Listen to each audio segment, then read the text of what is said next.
छत्रपति शिवाजी महाराज की जय भवानी। खरं म्हणजे आज शिवसेनेसाठी आणि बाळासाहेबांच्या विचारांच्या शिवसेनेसाठी, धनुष्यबाणासाठी आणि खऱ्या शिवसेनेसाठी आजचा दिवस आनंदाचा आहे। कारण दगडूदादा म्हणजे बाळासाहेबांचे कट्टर निष्ठावंत शिवसैनिक आणि बाळासाहेबांचा कट्टर मावळा म्हणून दगडूदादांचं नाव संपूर्ण मुंबई आणि महाराष्ट्रामध्ये आपण घेतो। दगडूदादांसारखे असंख्य कार्यकर्ते शिवसैनिक रक्ताचं पाणी करून घरादारावर तुळशीपत्र ठेवून शिवसेना वाढवण्याचं काम दगडूदादांनी केलं। स्वतःच्या जीवाची पर्वा त्यांनी कधी केली नाही, पण शिवसेनेसाठी त्यांनी अंगावर छातीवर वार घेतले, वार झेलले आणि आजही त्यांच्या अंगावर असंख्य वार आपल्याला पाहायला मिळतील। असा शिवसैनिक कुठे भेटणार?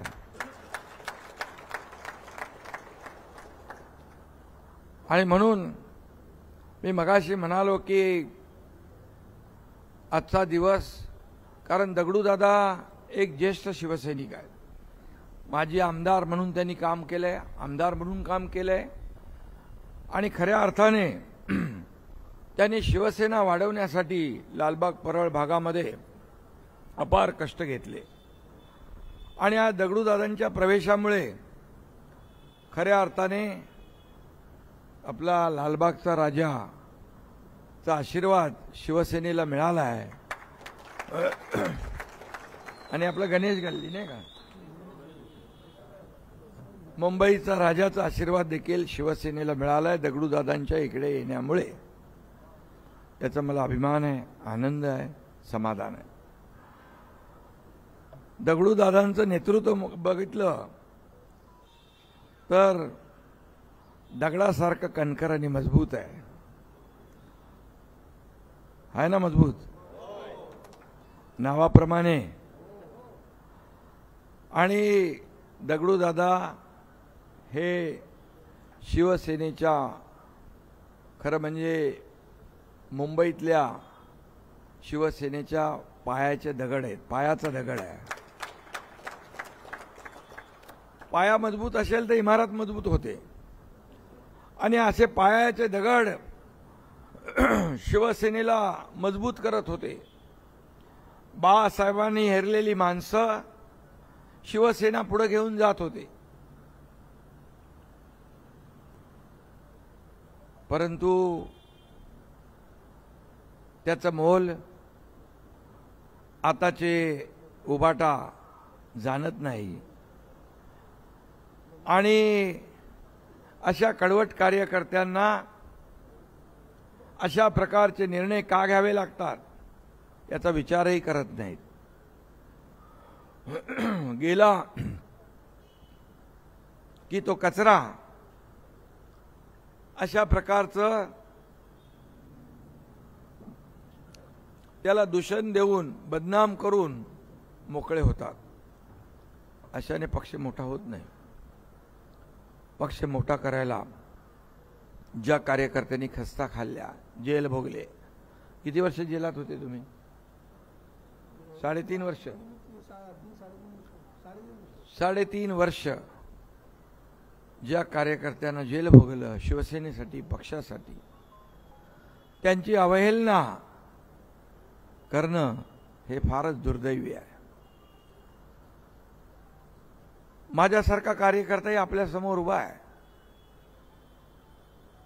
आणि तेव्हाही काय घडले या महाराष्ट्रात, 2019ला काय घडले या महाराष्ट्रात तेही महाराष्ट्राने पाहिलं आणि 2022ला काय घडलं तेही या महाराष्ट्राने पाहिलं।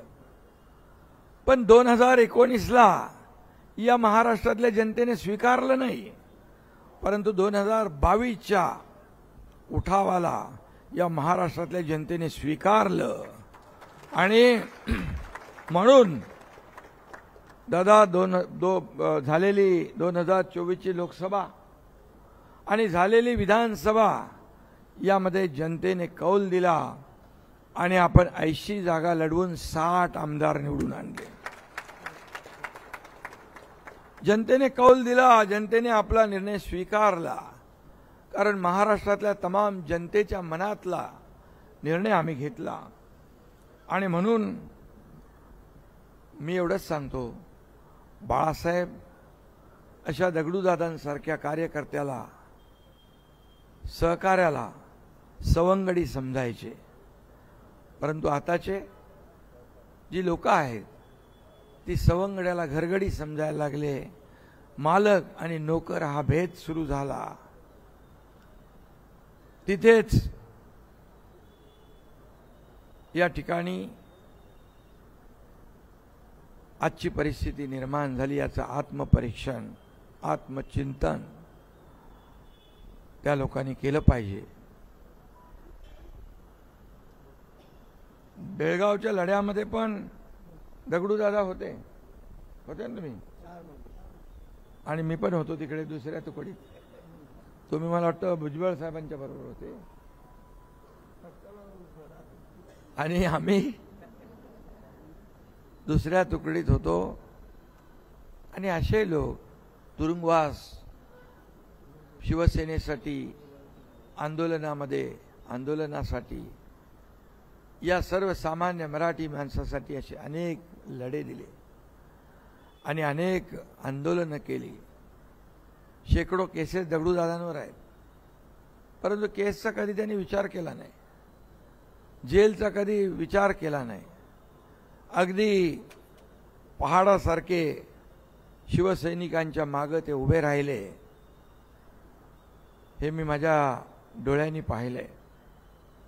मी माझा एक अनुभव सांगतो. मी सभागृहाचा नेता झालो. मला आनंद दिघे साहेबांनी सभागृह नेता बनवला ठाणे महापालिकेत. तेव्हा मी आमदार नव्हतो. दगडूदादा आमदार होते त्यावेळेस, तेव्हा नाही.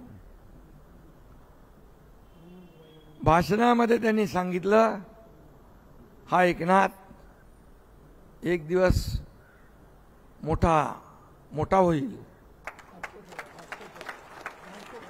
घाटकोपरला मला त्यांचे शब्द आजही आठवतात. आणि मी आपल्या सगळ्यांच्या आशीर्वादाने एक शाखा प्रमुख ते या राज्याचा मुख्यमंत्री झालो.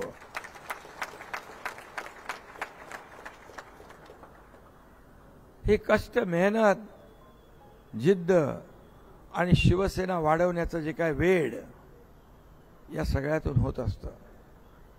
आज देखील मुंबईतले पण लोक आले आणि गावाकडचे लोक जे दगडूदादांवर प्रेम करतात तेही आले. आणि म्हणून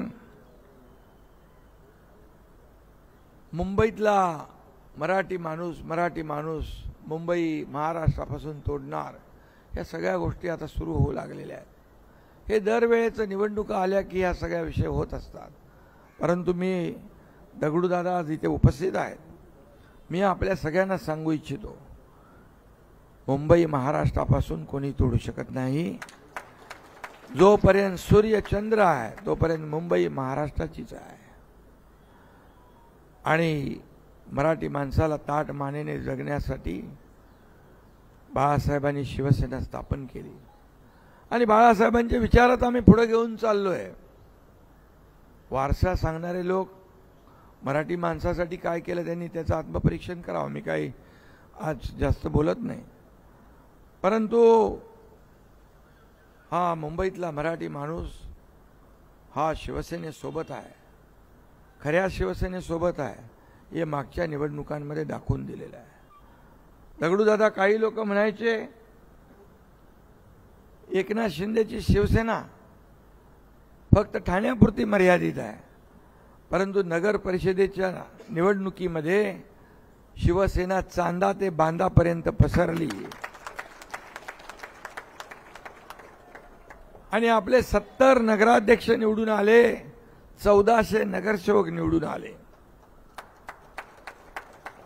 आणि म्हणून आज तुम्ही या ठिकाणी आलेला आहात. खऱ्या अर्थाने तुम्ही काय मागितलं? काहीच मागितलं नाही. स्वतः तुम्ही आमदारकी, दोनदा तुम्ही आमदार राहिले आणि नंतर सांगितलं आता तुम्ही कुणालाही तिकीट द्या. असा माणूस कुठे भेटेल? अरे ग्रामपंचायतचं सरपंच पद पण, सदस्य पद पण, नगरसेवक पद पण कोण सोडत नाही. तुम्ही आमदारकी सोडून दिली आणि त्याला निवडून पण आणलं. आणि अशा माणसाची अवहेलना करणं फार, आणि म्हणून दगडूदादांनी ठरवलं की मी कधीही त्यांना फोन केला नाही, कधीही मी त्यांना बोललो नाही. दगडू काय आम्ही एकाच भागातले आहोत, गावचे आहोत, एकाच जन्मभूमीतले आहोत. छत्रपती शिवप्रभूंच्या पदस्पर्शाने पावन झालेल्या भूमीमध्ये आम्ही जन्म घेतलेला आहे. पण मी कधीही त्यांना म्हणालो नाही दगडूदादांना की तुम्ही माझ्यासोबत या. परंतु दगडूदादांनी स्वतः या ठिकाणी हा निर्णय घेतला आहे. त्यांच्यावर कोणी हा निर्णय लादला नाही आणि काही निर्णय कोणाचा लादून घेत नाहीत. स्वतःच्या मर्जीने ते वागतात आणि शिवसेना मोठी करतात. आणि म्हणून मी आपल्याला सांगतो, आपल्या निष्ठेचा या शिवसेनेमध्ये सन्मान होईल. आपलं पूर्ण कुटुंब आज या ठिकाणी आलेलं आहे. कुटुंब आपल्यासोबत आलेलं आहे. आपल्या संपूर्ण परिवाराने आज शिवसेनेमध्ये येण्याचा निर्णय घेतला आहे. आपले दुसरे संतोष नलावडे त्यांनी देखील शिवसेनेमध्ये प्रवेश घेतला आहे. आता हे सगळे कार्यकर्ते त्या भागातले एकत्र येऊन शिवसेना दगडूदादांच्या नेतृत्वाखाली तिकडे मोठी करतील असा विश्वास मला आहे. आणि मी आपल्याला एवढंच सांगतो, आणि दगडूदादा एक सच्चा कट्टर अगदी धडाडीचा व्यक्तिमत्व म्हणून आज खरं म्हणजे आज त्यांचं वय झालं असलं तरी सुद्धा आजही ते तरुणाला लाजवतील एवढं काम करतात. आणि अशा लोकांचा जो प्रदीर्घ अनुभव आहे, हा अनुभव शिवसेना मोठी करण्यासाठी नक्की होईल आणि मी तो नक्की करून घेईन. कारण आपला पक्ष हा मालक आणि नोकराचा नाही. ही शिवसेना कार्यकर्त्यांची शिवसेना आहे, कार्यकर्त्यांचा पक्ष आहे. मी मुख्यमंत्री होतो तेव्हाही कार्यकर्ता म्हणून काम केलं, आजही कार्यकर्ता म्हणून काम करतोय, उद्याही कार्यकर्ता म्हणूनच काम करणार. आणि म्हणून या कार्यकर्त्यांचा सन्मान वाढवणारा आपला पक्ष आहे. इथं कोणी मालक नाही, कोणी नोकर नाही. आणि म्हणून मी खूप खूप शुभेच्छा आपल्याला देतो. आणि काही लोकांना वाटतं काय दगडूदादांचं आता वय झालंय, काय करणार ते. पण मी सांगतो टायगर अभी जिंदा है.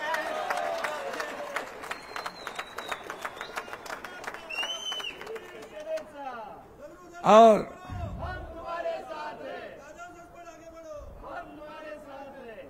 आणि एकच शेर सांगतो, दगडूदादा शेर है, दगडूदादा शेर है, उनके सामने बाकी सब ढेर है. सगळ्यांना पुन्हा खूप खूप शुभेच्छा. दगडूदादा तुमचं मनापासून स्वागत. तुम्ही जे भावना व्यक्त केल्या त्याच भावना 2022 साली माझ्या मनामध्ये होत्या. त्याच भावना एवढे वर्ष शिवसेनेमध्ये काम करून निर्णय घेताना नक्कीच भावना त्या तुमच्या मनात आल्यात, त्याच त्यावेळेस माझ्या मनात होत्या. परंतु आपल्या भावनांची कदर करणारे बाळासाहेब होते, आता बाळासाहेब नाहीत. आणि त्यामुळे आपल्यासारख्या कार्यकर्त्यांच्या भावना ओळखणारा नेता नाही. म्हणून आपल्याला हे निर्णय घ्यावे लागतात. शिवसेना वाचवण्यासाठी, शिवसेना पुढे नेण्यासाठी, बाळासाहेबांचे विचार तोडून मोडून टाकणाऱ्यांना धडा शिकवण्यासाठी, ज्यांनी धनुष्यबाण गहाण टाकला तो धनुष्यबाण सोडवण्यासाठी आणि शिवसेना पुढे नेण्यासाठी या ठिकाणी असे निर्णय घ्यावे लागतात, असे निर्णय घ्यावे लागतात. त्यामुळे आपण निर्णय घेतला. मी तुमचं अभिनंदन करतो, खूप खूप शुभेच्छा देतो. धन्यवाद. जय हिंद, जय महाराष्ट्र.